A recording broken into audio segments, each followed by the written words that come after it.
Hello everybody, this is your Digital Super Saiyan 3 back here with another video, and we get into my September pay-per-view review. And for the month of September this time, I chose to go to WCW's Fall Brawl 1999. Yeah, usually I do a WWE show for September, but I decided to go with a change of pace for this September.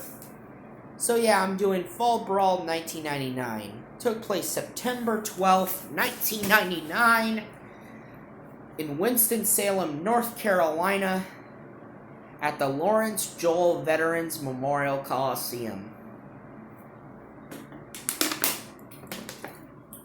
Wow, it's a mouthful, isn't it? So yeah.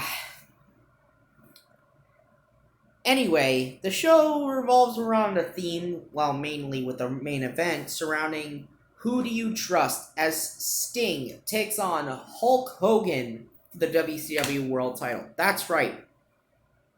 He's not Hollywood Hogan, he's Hulk Hogan. That's right, the red and yellow is back. Hulkamania is back. Yes, they brought back Hulkamania. So, on commentary, you got Tony Schiavone, Bobby the Brain Heenan, and the Professor Mike Tenay, who are the commentators for this show. And yes, the show was booked by Bill Bush. Yes, and we're just weeks away from Russo, because Russo doesn't come until October. So,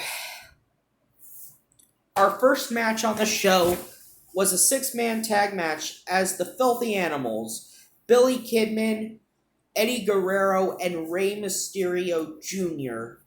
take on Violent J, Shaggy 2 Dope, and Vampiro. This was a return match from Road Wild 99 back in Sturgis. And this was a really good match they had. This six-man tag match was probably a fun opening match to start off the show. With this show doesn't really piss me off as much as shows like Starrcade 99 or Great American Bash 2000. Anyway, like I said, this was a fun match. Kidman got the pinfall, and the Filthy Animals get the victory. So, it was still a fun match. Like, Vampiro and Eddie, they had issues back in Mexico, so... And Eddie Guerrero talks about how ICP is just rappers and not wrestlers, but ICP was really good in this match, even though I'm not a really big ICP fan. Next up, you get a WCW.com moment with the Radicals, Perry Saturn, Dean Malenko, Chris Benoit, and Shane Douglas. And Perry Saturn claims that the Revolution's going to win every one of their matches. Blah, blah, blah. So, next up, we go into our next match for the WCW Cruiserweight Championship as Lenny with Lodi, who are the West Hollywood Blondes. Not the Hollywood Blondes, no, the West Hollywood Blondes. Taking on Kaz Hayashi. So, in defense of his Cruiserweight Championship. So, yeah, Lenny is the Cruiserweight Champion. He beat Rey Mysterio on Thunder. And this match was just basically a handicap match. It wasn't really that great of a match. Like, why was Lenny even the Cruiserweight Champion? He had no business being Cruiserweight Champion. Anyway, Lenny hits the skull-crushing finale on Kaz. Gets the 1-2-3. He beats Kaz Hayashi and retains the WCW Cruiserweight Championship. This really was not the best Cruiserweight title match, I'll tell you that. It was not really that good. Next up, we get an interview with Sting. That's right, Sting comes out. And he talks about how there's a comfort level with Hulk Hogan and how he can trust Hulk Hogan, saying that Hulk Hogan is walking the straight and narrow, and how Lex Luger is this close or this far away from losing any sort of friendship we've ever had. And also gives an ultimatum to Luger: if you get in my business again, there will be consequences. And Sting's also confident that 9 times could be the big number for him, which, oddly enough, it does. Anyway, we get into our next match, a no disqualification tag team match, as you got the first family, Brian Knobbs and Hugh Morris, defeating Shane Douglas and Dean Malenko of the Revolution. Yeah, the Revolution ends up losing a lot on this show. They lose all 3 of their matches, despite what we heard Saturn say earlier. So, yeah, we decided to have the most over group in WCW just flat out lose 3 of their matches on this show. Like, what the fuck is this? So yeah, Morris hits the no laughing matter, or hits his moonsault on Malenko. Malenko's the one who eats the pinfall. 1, 2, 3, the first family gets the victory. And then we get a match for the WCW World's TV Championship, and this is the second time the Revolution loses, as Rick Steiner, the WCW TV Champion, defeats Perry Saturn to retain the WCW World's Television Championship in a very forgettable match. Like, this match was just super forgettable. I shit you not. This match was just super fucking forgettable. Like, Steiner hits the Steiner Bulldog. Like, wow. Like, Rick Steiner just didn't have many memorable matches as TV champion or United States champion or whatever singles champion he was. Like, I still say the Steiner brothers should not have ever split up. That's just me.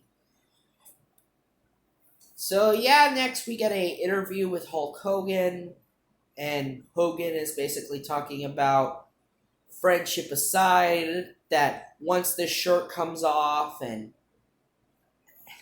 that all friendship is out the window, and I'm ready to defend my championship, that I'm all business.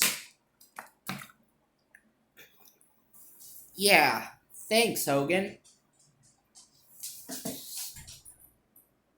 Anyway, our next match.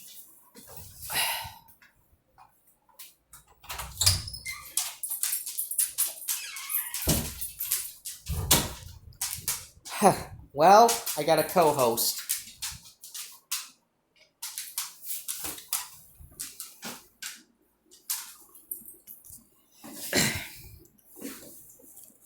Our next match on the show is for the WCW World's Tag Team Championships, as the West Texas Rednecks, Barry and Kendall Windham, with Kurt Hennig, defend their titles against the 8-time WCW Tag Team Champions, Harlem Heat. Yes, Harlem Heat reunited during the summer. They won the tag team titles for an 8th time, then immediately lost them to the West Texas Rednecks. So this was like a return match, and this really wasn't that great of a match, to be honest, and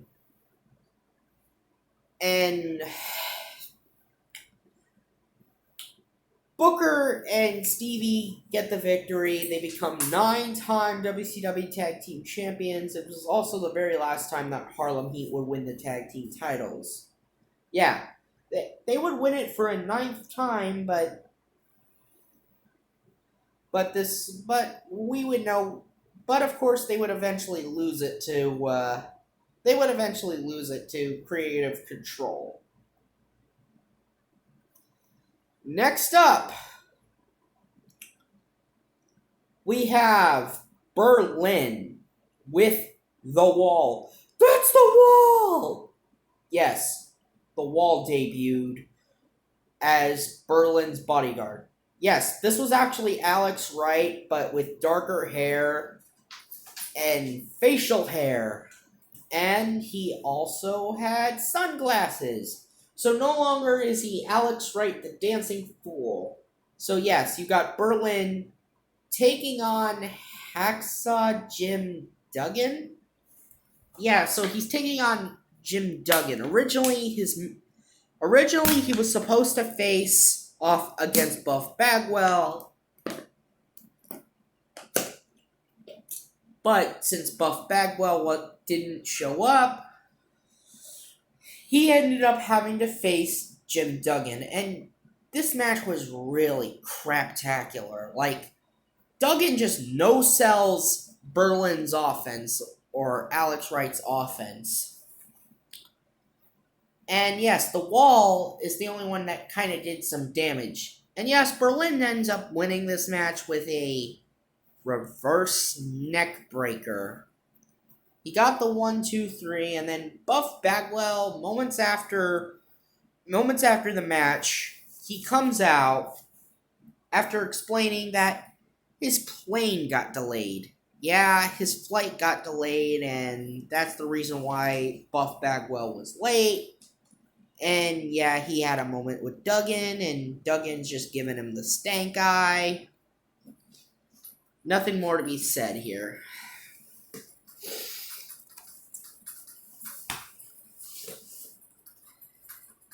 Next up, we get a match for the WCW United States Championship as Chris Benoit, the United States Champion, takes on Sid Vicious, the Millennium Man.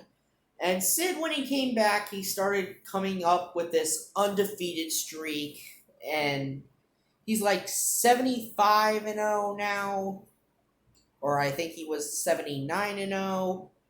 Anyway, yeah, Sid gets the victory after a huge, hard-fought match. Like, I wouldn't say this match was completely bad, but it certainly wasn't the best outing for Sid. Like, Benoit, at least he does a decent job. I don't think this match really pisses me off that much, but yeah, this match was not the best match ever, but it was just alright.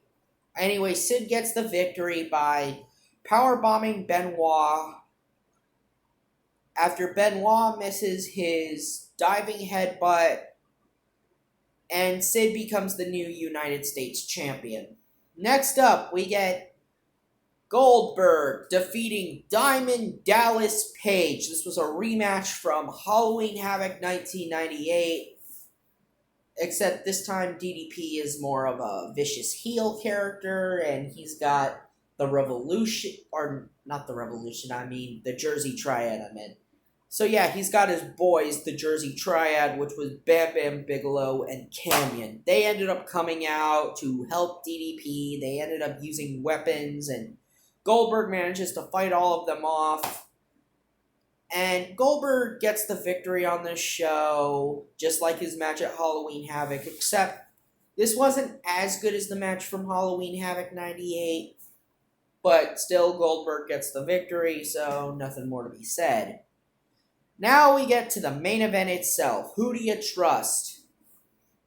As you have Hulk Hogan defending the WCW World Heavyweight Championship against Sting.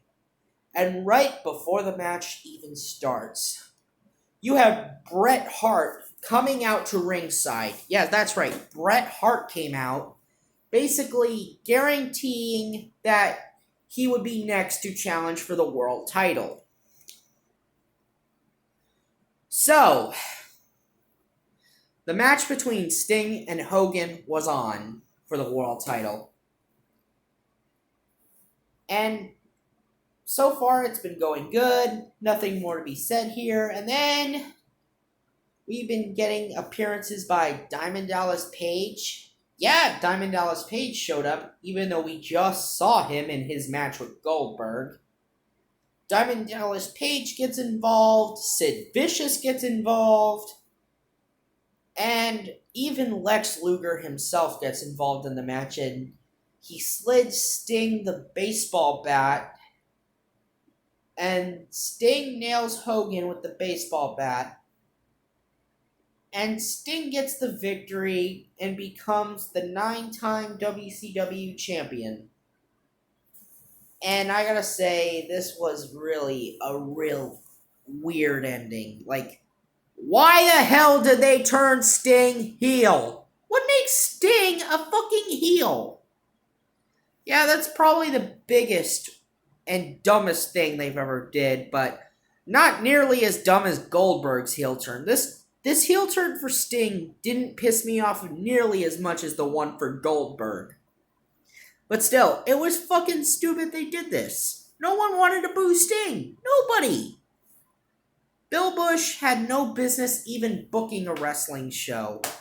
And yes, the show was just so mediocre that it didn't nearly piss me off as much as Great American Bash or Starrcade. Anyway, this has been your Digital Super Saiyan 3, and I'll see you guys in October for No Mercy 2001. Click, click, boom.